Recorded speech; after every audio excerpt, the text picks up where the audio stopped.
was the last time we had somebody? How many strikeouts do you have? 13. 13. It was Lang in 15.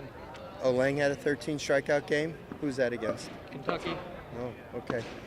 Well, obviously Zack Hess has had 2 phenomenal outings in a row now, and boy, is that an uplift to our team when we get a start like that on a Friday night. He was obviously in total control out there. Did he have any walks? Nope. No walks, 13 strikeouts. That's a pretty good ratio. We'll take that any time. So I'm really, really proud of Zack and, the job that he's doing and the leadership that he's providing. I thought, Antoine had a big hit early in the game, and this was a hard-fought game. We got off to a good start. We squandered one opportunity hitting into a double play at the bases loaded. And then, it was their left-hander kind of settled in and stopped us there for 3 or 4 innings. And then finally, when he came out of the game, we took advantage of them walking the bases loaded, and Hunter Feduccia getting a good swing off and hitting a grand slam to break the game open.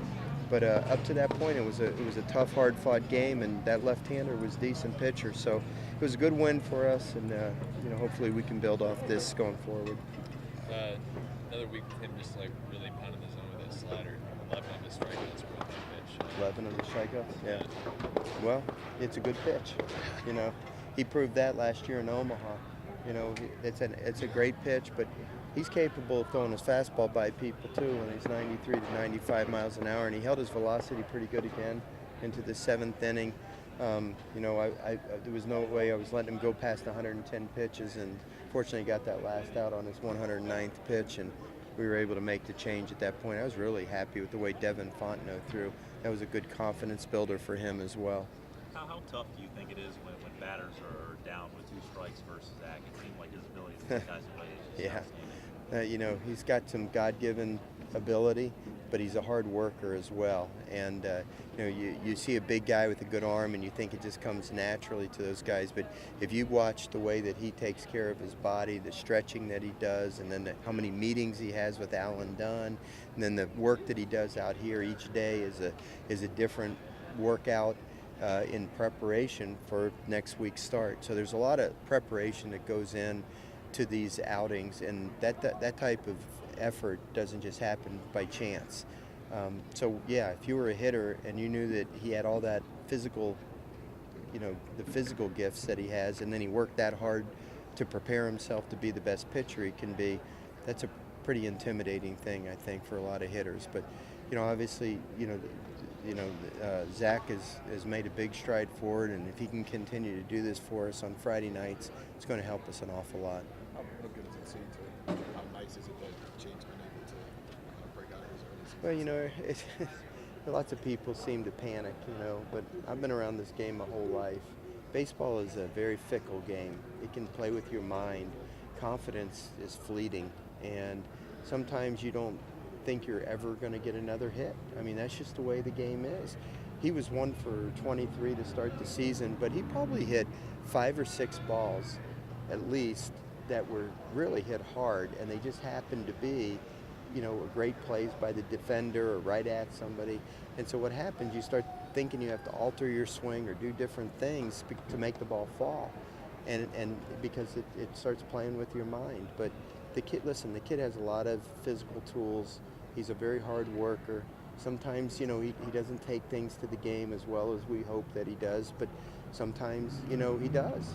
I don't know if you noticed, as an example, one time he tripped going around first base because he didn't give himself a big enough turn.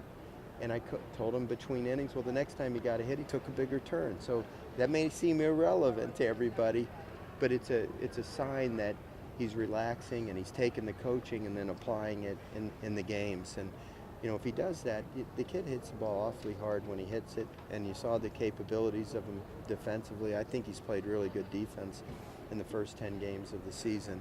So, especially against the left-handed pitchers, man, we need Jake to come through in a big way for us.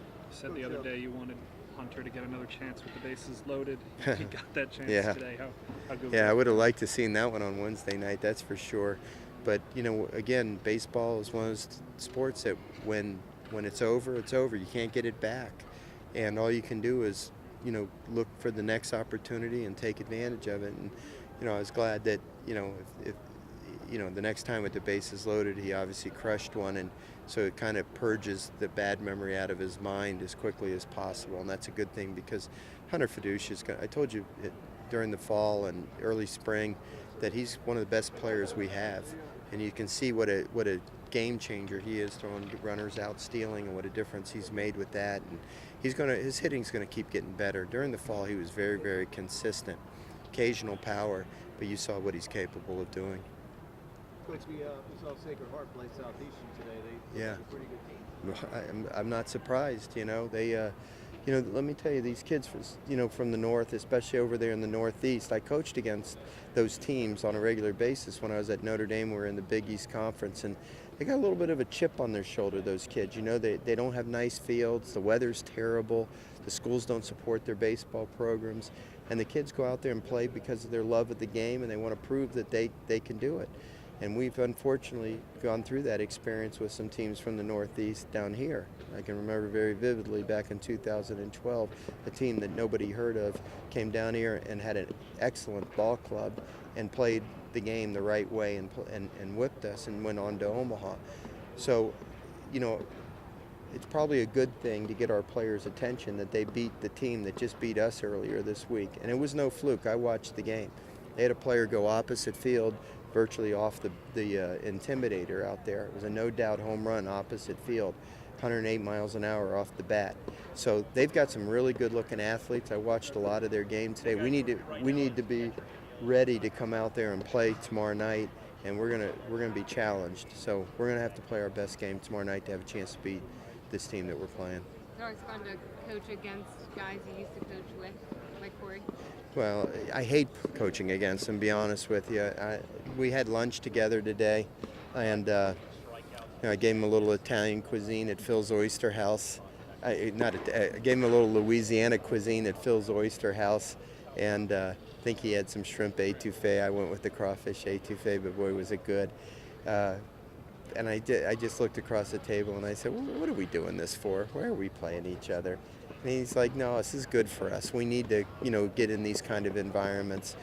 And obviously I have a job to do and we need to win the game. And I'm glad it's over now and I can root for Corey in every other game during the course of the year. There's not a finer human being on earth than Corey Mee. He was my assistant coach for my first 5 years at Notre Dame, and I love him to death. The most loyal, salt of the earth person that you'd ever want to meet. So, I'm glad the game's over with and we can go forward now. And by the way, Bobby Valentine is going to be here tomorrow night, the big leaguer, former manager. He's the athletic director at Sacred Heart. So if he gets here in time, we'll have him throw out the first pitch tomorrow night too. How many people in the stands will know who Bobby Valentine is? Do you know who Bobby Valentine is? I haven't heard of him. Yeah, okay. Talk to the. Yeah. Played in the big leagues for the Dodgers under Lasorda. Fake mustache when he got thrown out of the game. Yeah, that's him. All right, Boston Red Sox manager. I don't know. You'll have to look it up. You have to talk to anybody over 40. They'll know who Bobby Valentine is. All right, anybody else? Good? Okay, thank you.